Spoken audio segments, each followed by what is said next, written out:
लंका थाना के सामने घाट मदरवा स्थित एक मकान में महिला का कंकाल मिला, जिससे क्षेत्र में सनसनी फैल गई। पुलिस की तफ्तीश में सामने आया कि महिला की मौत 1 साल पहले ही हो गई थी, लेकिन दोनों बेटियों ने अंतिम संस्कार नहीं किया। शव को एक कमरे में बंद कर रख दिया था।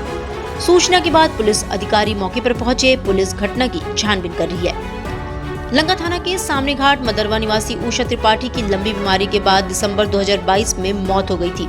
उनके पति 2 साल पहले ही घर छोड़कर चले गए थे और पत्नी की मौत के बाद भी घर नहीं आए। उनकी 2 बेटियां पल्लवी त्रिपाठी और वैश्विक त्रिपाठी ने मां की मौत के बाद शव का अंतिम संस्कार भी नहीं कराया और शव को कमरे में बंद कर रख दिया। पिछले 1 सप्ताह से दोनों घर से नहीं निकल रही थी और घर का दरवाजा बंद था, जिस पर पड़ोसियों को शक हुआ। पड़ोसियों ने घर का दरवाजा काफी देर खटखटाया, लेकिन नहीं खुला। इस पर लंका पुलिस को सूचना दी।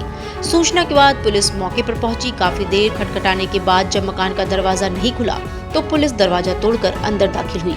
एक कमरे में जाकर देखा तो कंकाल पड़ा था। वहीं दोनों बेटियां भी एक कमरे में बैठी मिली। सूचना के बाद आला अधिकारी भी मौके पर पहुंचे। पुलिस ने दोनों युवतियों को अभिरक्षा में ले लिया है। वही घटना की छानबीन की जा रही है।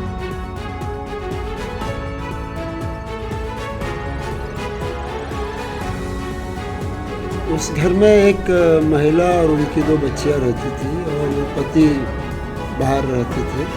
शायद पति से संबंध भी वैसे नहीं था, आना जाना नहीं था।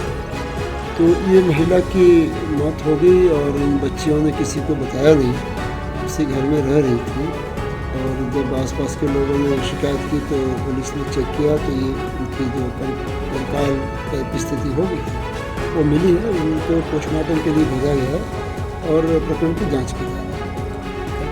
निकल के सामने आया कि जैसे कि 2 बच्चियाँ एक साथ हमारे साथ चीज़ें सामने आई। अभी तो जांच हो रही है और जहाँ तक बच्चियों का सवाल है, अगर ज़रूरत होगी तो हम उनका भी मेडिकल परीक्षण करवाएंगे।